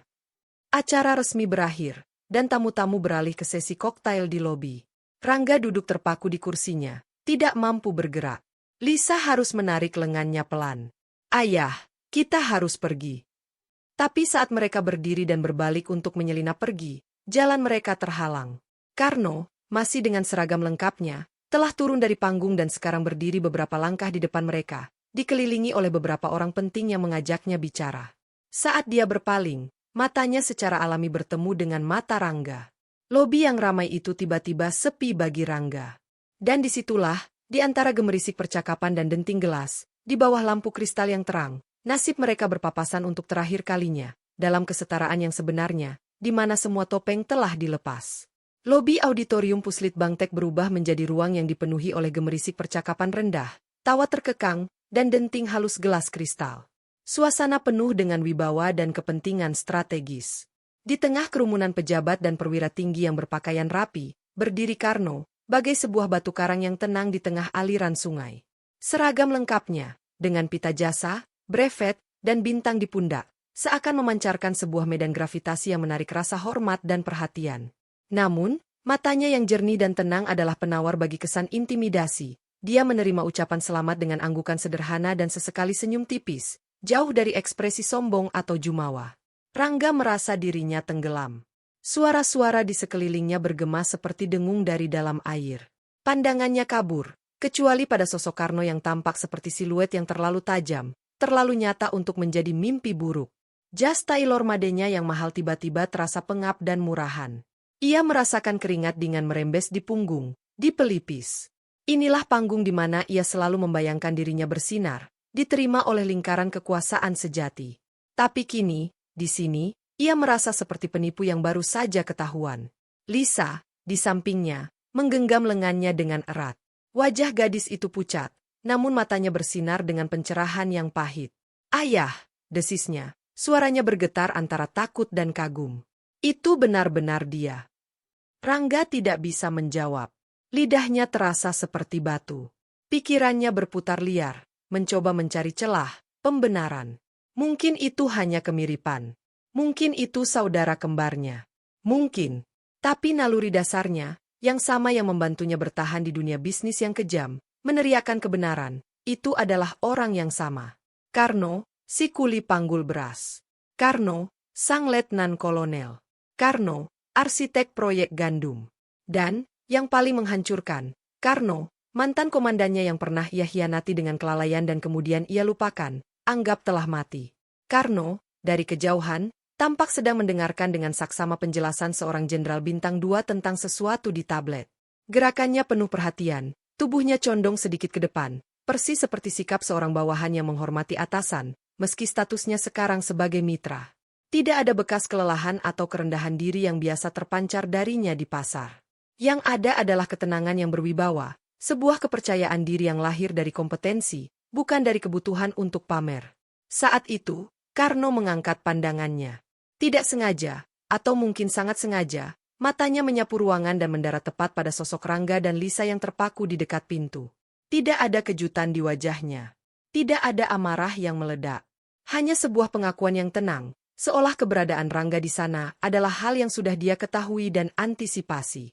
Dengan anggukan halus kepada sang jenderal, Karno beringsut perlahan, menyusuri kerumunan yang secara naluriah memberi jalan. Langkahnya tidak terburu-buru. Setiap langkah adalah pernyataan.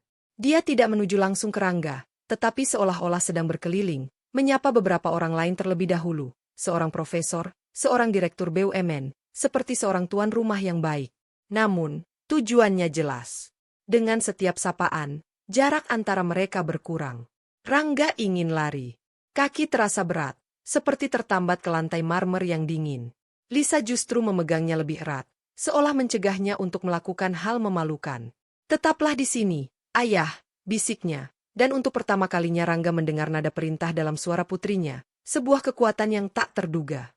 Akhirnya, Karno berdiri di hadapan mereka. Udara di sekitar mereka seakan menjadi vakum, menyedot semua suara dari sekeliling. Bagi Rangga, dunia hanya menyempit menjadi wajah pria di depannya. Garis-garis keras di sekitar mata Karno, bekas luka kecil di dekat alis yang tak pernah ia perhatikan di bawah topi lusuh, dan terutama matanya, mata yang sama yang memberinya tatapan dingin di pasar, namun kini cahayanya penuh dan utuh, memancarkan sebuah otoritas yang alami dan tak terbantahkan. "Pak Rangga," ucap Karno, suaranya terdengar jelas di telinga Rangga meski diucapkan dengan volume normal. Itu adalah suara yang sama, namun dengan timbre yang berbeda, lebih dalam, lebih terkendali, penuh resonansi. "Lisa!" Dia menyapa keduanya, mengangguk kepada Lisa dengan ekspresi yang lebih lembut, hampir seperti seorang paman. Rangga membuka mulutnya. Tak ada suara yang keluar. Tenggorokannya kering. Dia berusaha menelan ludah. Let call. Akhirnya, terdengar serak. Saya tidak menyangka. Karno menyelesaikan kalimatnya dengan nada datar, bukan mengejek, hanya menanyakan fakta. Itu wajar. Saya memang tidak bermaksud dikenali. Dia memandang Rangga dengan tatapan yang menembus, menganalisis. Tidak ada kepuasan di wajahnya, juga tidak ada kemarahan yang meledak. Hanya sebuah pengamatan yang sangat intens, seperti seorang dokter yang memandangi pasien dengan gejala yang sudah ia ketahui penyebabnya. Proyek gandum. Rangga berusaha mencari topik yang aman, sesuatu untuk menutupi rasa malunya yang menghancurkan. Presentasi yang sangat mengesankan. Kata-kata itu terdengar hampa dan konyol di telinganya sendiri. Terima kasih, jawab Karno sederhana. Konsepnya memang lahir dari pengamatan langsung, termasuk dari pasar gandum. Dia dengan sengaja menyebut nama itu, dan Rangga menunduk, pipinya memerah. Banyak yang bisa dipelajari dari efisiensi alamiah di tempat-tempat seperti itu. Keberlangsungannya adalah bentuk ketahanan yang sesungguhnya. Seorang perwira muda menghampiri, membisikkan sesuatu di telinga Karno. Karno mengangguk. Mohon maaf sebentar, ucapnya kepada Rangga dan Lisa, lalu pergi beberapa langkah untuk berbicara dengan perwira itu. Namun, dia tidak pergi jauh.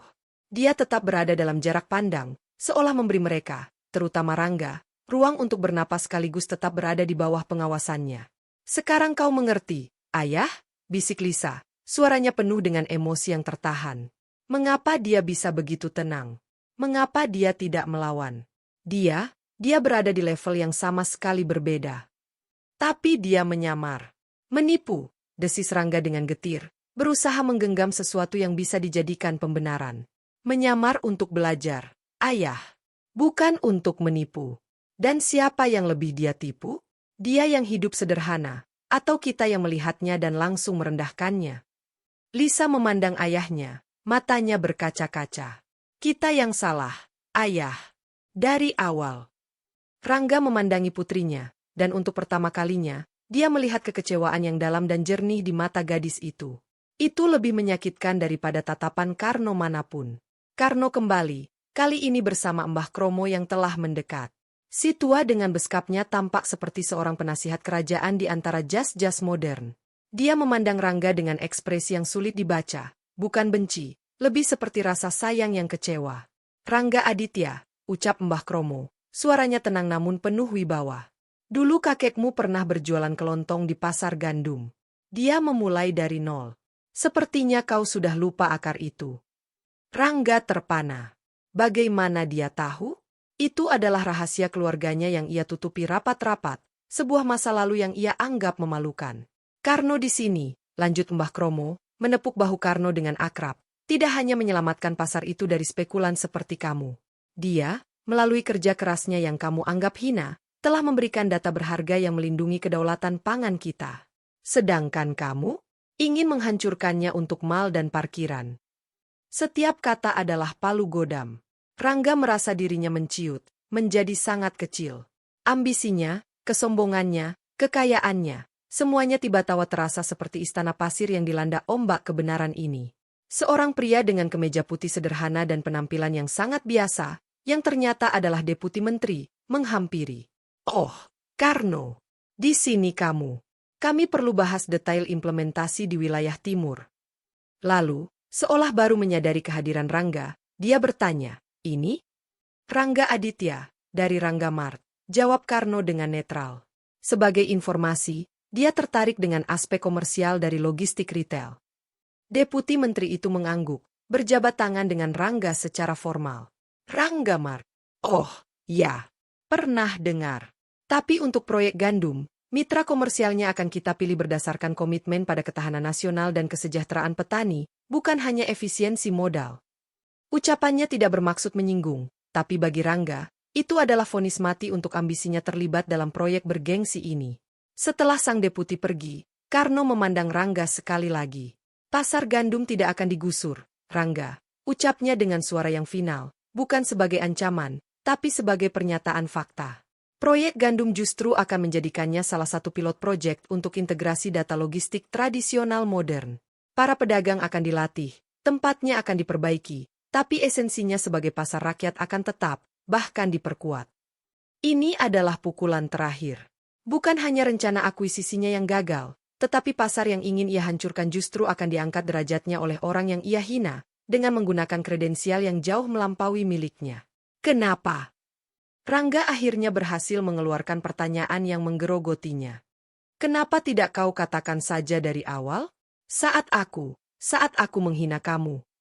Karno memandangnya lama, seolah mempertimbangkan jawaban yang tepat. Apa gunanya? Jawabnya akhirnya. Kata-kata tidak akan mengubah persepsimu yang sudah terbentuk. Terkadang, kebenaran perlu diungkapkan di panggung yang tepat, agar semuanya menjadi jelas. Bukan hanya untukmu, tapi untuk semua yang hadir di sini. Dia melirik sekeliling ruangan yang penuh orang penting. Dan juga, Rangga, di pasar itu aku bukan sedang menyamar untuk mengujimu. Aku sedang belajar. Menemukan kembali makna pelayanan yang sesungguhnya. Penghinaanmu adalah bagian dari pelajaran itu, bagiku, tentang kerendahan hati, dan bagimu, semoga, tentang siapa sebenarnya yang layak dihina dan siapa yang layak dihormati. Dia berhenti sejenak, membiarkan kata-katanya meresap. Komandanmu dulu pernah memberi kamu hukuman atas kelalaianmu, tapi kamu tidak pernah benar-benar memahami arti tanggung jawab. Mungkin sekarang kamu akan mulai paham. Setelah berkata demikian, Karno mengangguk kepada Lisa, yang membalas dengan anggukan penuh hormat dan mata berlinang. Lalu, bersama Mbah Kromo, dia berpaling dan menyatu kembali dengan kerumunan para pemimpin bangsa, meninggalkan Rangga yang hancur berkeping-keping di tengah keramaian yang tak lagi peduli padanya. Rangga berdiri di sana, sendirian di tengah kerumunan, menyadari sepenuhnya bahwa kekalahan terbesarnya bukanlah gagal menguasai pasar gandum. Kekalahan terbesarnya adalah kehilangan hak untuk dianggap serius oleh orang-orang seperti Karno dan Mbah Kromo. Dia telah menjadi tidak relevan. Dan dalam dunia kekuasaan sejati, ketidakrelevanan adalah kematian yang lebih pahit daripada kebangkrutan. Lisa menarik lengannya pelan. Ayo kita pulang, ayah. Dan Rangga, dengan langkah gontai, mengikuti putrinya keluar dari lobi, meninggalkan cahaya gemerlap dan percakapan strategis yang sekarang terasa seperti dunia yang tak akan pernah bisa ia masuki lagi. Kebenaran telah terungkap bukan dengan teriakan atau balas dendam, tetapi dengan kehadiran yang penuh wibawa dan kata-kata yang sederhana. Dan itu lebih dari cukup untuk meruntuhkan seluruh dunianya. Keesokan hari di pasar gandum terasa seperti dunia yang berbeda, meski rupanya sama. Bau yang sama, campuran tanah basah, sayuran segar, ikan asin, dan rempah-rempah. Suara yang sama, tawar-menawar yang riuh, derit roda gerobak, ketawa para pedagang. Namun, ada sebuah getaran baru di udara, sebuah kesadaran kolektif yang diam-diam mengalir dari los ke los, dari warung ke warung. Kabar telah menyebar, bukan melalui teriakan atau pemberitaan resmi, tetapi melalui bisikan penuh takjub dari mulut ke mulut, disampaikan dengan mata berbinar dan suara yang terdengar hampir tidak percaya. Karno, ternyata. Karno sendiri hadir seperti biasa. Matahari pagi baru saja menyapu bersih embun dari atap seng ketika ia melangkah masuk ke area pasar dengan sandal kayunya yang sama, kemeja lusuhnya yang sudah bersih, dan topi anyamannya yang berlubang. Namun, pagi ini, setiap tatapan yang ia terima berbeda. Bukan lagi tatapan sekilas yang mengabaikan atau anggukan biasa. Setiap pedagang yang ia lewati, Bu Sinta di kios beras, Pak Dullah penjual bumbu, Bang Jarot si penjual kelontong, bahkan tukang sapu pasar yang bisu, menghentikan sejenak aktivitas mereka. Mereka tidak menyapanya dengan lantang, tidak bertepuk tangan, tidak memanggilnya Pak Letkol. Itu bukan rasa hormat yang mereka miliki.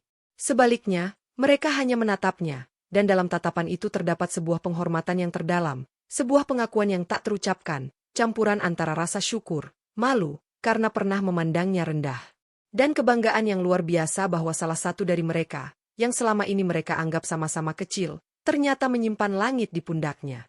Karno menerima semua tatapan itu dengan cara yang sama, anggukan kecil yang hampir tak terlihat, senyuman tipis di sudut bibir yang keriput, dan terus berjalan. Dia tidak ingin dielu-elukan. Dia tidak ingin menjadi pusat perhatian. Baginya, pengakuan diam-diam ini jauh lebih bermakna daripada upacara apapun. Ini adalah pengakuan dari mereka yang hidupnya bersinggungan langsung dengan kerasnya kehidupan, yang memahami nilai dari kerja keras tanpa pamer. Dia menuju ke gudang mulia. Mbah Kromo sudah duduk di kursi rotannya di depan pintu, menyeruput teh. Mata si tua itu berbinar melihatnya. Sudah kembali ke sarang, Sang Elang? Sapa Mbah Kromo, suaranya berisi keriangan. Elang tua yang lebih suka mengais di tanah. Mbah, jawab Karno dengan nada yang sama ringan. Dia mengambil ember dan mulai menyapu pelan lantai gudang, sebuah ritual tambahan yang dia lakukan sebelum kerja berat dimulai. Rombongan Rangga Mart membatalkan semua pertemuan, ucap Mbah Kromo tanpa diduga. Lurah tadi pagi mampir, berkeringat dingin, bilang proyek revitalisasi ditunda sine die. Katanya, ada arahan dari atas. Karno mengangguk, terus menyapu. Dia sudah menduga hal itu. Setelah kejadian di Puslit Bangtek, Rangga tidak akan punya nyali, dan lebih penting lagi, tidak akan punya dukungan politik untuk menyentuh pasar gandum. Proyek gandum telah secara resmi mengangkat status pasar ini menjadi aset strategis ketahanan pangan. Menghancurkannya sekarang akan dianggap tindakan yang hampir mengarah pada pengkhianatan. Bagaimana dengan kamu? Tanya Mbah Kromo. Mereka pasti akan menawarkanmu posisi, kantor, penghargaan. Karno berhenti menyapu, bersandar pada gagang sapu. Matanya memandang ketumpukan karung beras yang siap dia atur. Saya sudah dapatkan semua yang saya butuhkan di sini, Mbah. Pekerjaan yang jujur. Tempat yang tenang. Dan sekarang, dia menoleh ke arah Mbah Kromo. Tugas untuk memastikan proyek gandum benar-benar membantu tempat ini, bukan justru mengubahnya menjadi laboratorium yang dingin. Mbah Kromo mengangguk puas. Aku tahu kau akan bilang begitu. Itu sebabnya aku tidak khawatir saat kau pergi kemarin. Elang bisa terbang tinggi, tapi dia selalu kembali ke sarangnya. Pekerjaan hari itu berjalan dengan ritme yang akrab, namun diwarnai oleh kedatangan tamu tak terduga. Beberapa perwira muda berkemeja sederhana datang, bukan dengan seragam, tetapi dengan sikap hormat. Mereka adalah tim teknis proyek gandum yang ditugaskan untuk melakukan asesmen lebih detail. Namun, alih-alih memerintah atau menggurui, mereka mendatangi Karno, meminta izin, meminta penjelasan tentang aliran barang, tentang pola interaksi. Karno, dengan sabar, menjelaskan dengan bahasa sederhana, menunjukkan sudut-sudut gudang, memperkenalkan mereka pada para pedagang kunci. Dia adalah jembatan sempurna antara dua dunia yang selama ini dianggap bertolak belakang. Di tengah kesibukan itu, menjelang sore, sebuah mobil mewah yang familiar meluncur pelan di pinggir pasar. Mobil itu berhenti, tetapi tidak ada yang turun selama beberapa menit. Karno, yang sedang mengistirahatkan diri di bangku bambu belakang gudang setelah mengangkat puluhan karung, melihatnya. Dia tahu siapa di dalamnya. Akhirnya, pintu dibuka. Rangga turun. Kali ini, dia tidak mengenakan setelan mahal, hanya kemeja polo sederhana dan celana chino. Wajahnya tampak lesu, ada lingkaran hitam di bawah matanya, seolah tidak tidur semalaman. Dia berdiri di sana, ragu-ragu, memandangi keramaian pasar yang dulu ingin ia hapuskan. Para pedagang yang mengenalinya mulai berbisik, tetapi tidak ada yang menghampiri atau menunjukkan permusuhan. Ada semacam pengabaian yang halus, yang mungkin lebih menyakitkan bagi Rangga daripada kemarahan. Dengan langkah berat, Rangga berjalan menyusuri lorong menuju gudang mulia. Dia melewati Bu Sinta yang sedang melayani pembeli, dan Bu Sinta hanya membalas tatapannya dengan pandangan datar sebelum kembali ke pelanggannya. Dia melewati Pak Dullah yang sedang menggiling bumbu, dan pria itu bahkan tidak menengok. Ini adalah penghinaan terbesar, menjadi tak terlihat. Sampai di depan gudang, Rangga melihat Mbah Kromo yang duduk tenang, dan Karno yang baru saja berdiri dari bangkunya, menyeka keringat di dahinya dengan lengan baju. Tatapan mereka bertemu. Tidak seperti di lobi yang gemerlap, di sini, di tanah basah dan bau beras, konfrontasi terakhir terjadi. Rangga berhenti beberapa langkah dari Karno. Mulutnya terbuka, tetapi tidak ada suara yang keluar. Apa yang bisa dia katakan? Permintaan maaf akan terdengar hampa dan egois. Pembenaran sudah tidak mungkin. Dia hanya berdiri di sana, terlihat menua 10 tahun dalam semalam. Karno tidak berkata apa-apa. Dia hanya menunggu. Wajahnya tenang, tanpa ekspresi dendam atau kemenangan. Dia hanya ada di sana, dalam keutuhannya yang sekarang terbuka. Seorang pria yang kuat, rendah hati, dan tahu persis siapa dirinya. Rangga akhirnya menunduk. Bukan sekadar menundukkan kepala, tetapi seluruh tubuhnya seperti kehilangan tulang punggung. Dia menatap sepatu kotornya yang telah menginjak lumpur pasar. Saya. Suaranya parau, hampir seperti bisikan.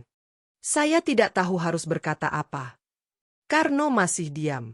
Dia membiarkan keheningan itu berbicara, membiarkan rasa malu dan penyesalan Rangga menggenang di udara antara mereka.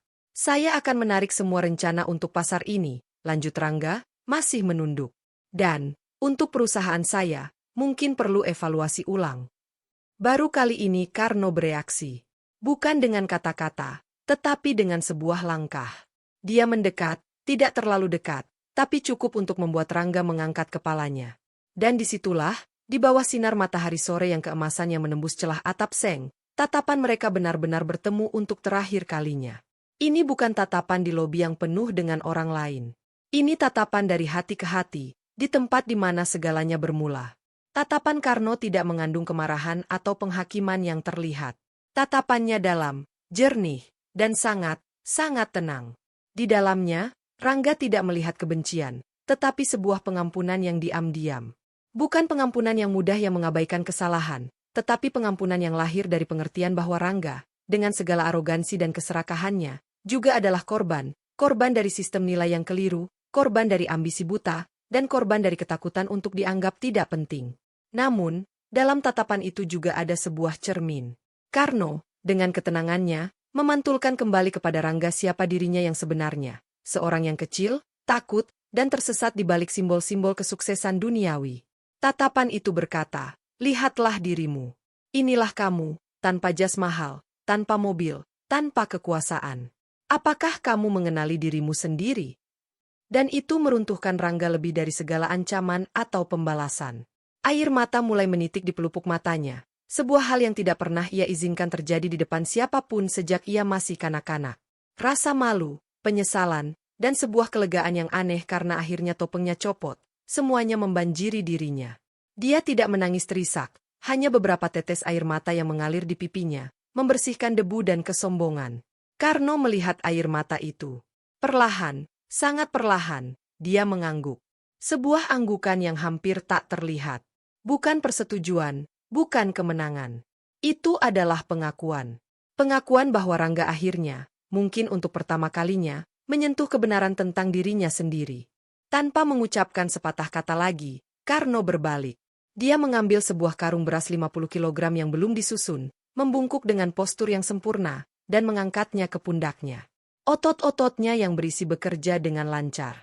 Lalu, dengan langkah yang mantap dan tenang, dia membawa karung itu masuk ke dalam kegelapan gudang yang sejuk, kembali ke dunianya, kembali ke pekerjaannya. Rangga berdiri di sana untuk waktu yang lama, menyaksikan punggung Karno yang tegak menghilang di antara tumpukan karung. Air matanya sudah kering, meninggalkan garis-garis asin di pipinya. Dia merasa hancur, tetapi anehnya, juga merasa lebih ringan. Sebuah beban yang selama ini ia pikul, beban untuk terus membuktikan diri, untuk terus tampil kuat, terasa copot. Dia kalah total, tetapi dalam kekalahan itu, ada sebuah benih kemungkinan baru, kemungkinan untuk menjadi manusia yang lebih sederhana, lebih jujur. Dia menoleh dan melihat Lisa yang berdiri di dekat mobil, memperhatikannya dari kejauhan. Wajah putrinya tidak menunjukkan rasa kasihan, tetapi sebuah penerimaan. Rangga mengangguk padanya, lalu berjalan pelan menyusuri lorong pasar, meninggalkan gudang mulia untuk terakhir kalinya. Kali ini, langkahnya tidak lagi seperti seorang penguasa yang terganggu, tetapi seperti seorang peziarah yang baru saja meninggalkan kuilnya, dengan kepala lebih ringan dan hati yang masih berdebar-debar namun sudah tenang. Karno, di dalam gudang, menyusun karung terakhir itu dengan presisi sempurna. Dia tahu Rangga telah pergi. Dia tidak perlu melihatnya lagi. Tugasnya di sini sudah selesai. Pasar gandum aman. Kebenaran telah terungkap. Dan balas dendamnya, jika itu bisa disebut balas dendam, telah dilaksanakan dengan sempurna melalui keheningan dan wibawa, bukan dengan kekerasan atau kata-kata pedas. Mbah Kromo menghampirinya, menyerahkan segelas air putih dingin. Sudah selesai. Sudah, jawab Karno, meneguk airnya. Sekarang, kita kerja. Mbah Kromo tersenyum. Kerja apa?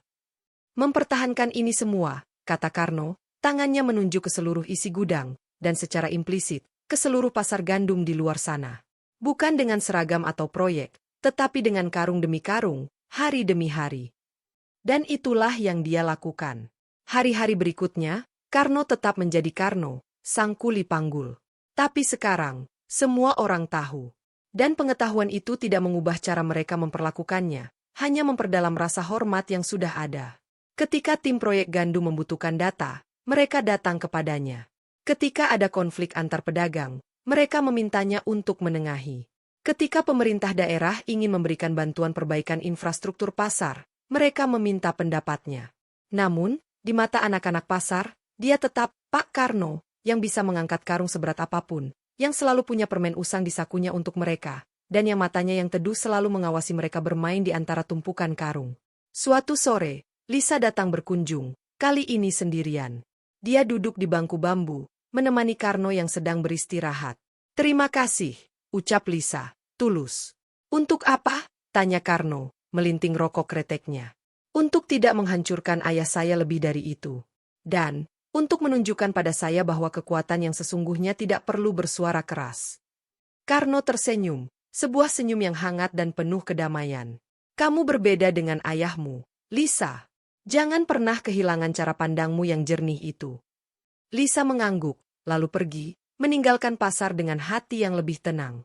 Karno menyalakan rokoknya, menatap asapnya yang mengebul ke udara sore yang jingga. Dia mengeluarkan dompet kulit tuanya, membuka foto usang itu sekali lagi. Kali ini, dia tersenyum pada foto itu, lalu menatap karung-karung beras di sekelilingnya. Pria muda di foto itu dan kulit tua di gudang ini akhirnya telah berdamai. Mereka adalah satu. Dan disinilah, di tengah bau beras dan keringat, di antara tumpukan karung goni dan tawa anak-anak, Karno menemukan kedamaian terbesarnya, menjadi dirinya sendiri, sepenuhnya, tanpa perlu menyembunyikan atau membuktikan apapun lagi. Tatapannya yang dulu meruntuhkan tembok arogansi Rangga, kini hanya memancarkan penerimaan yang dalam terhadap hidupnya yang sederhana dan penuh makna.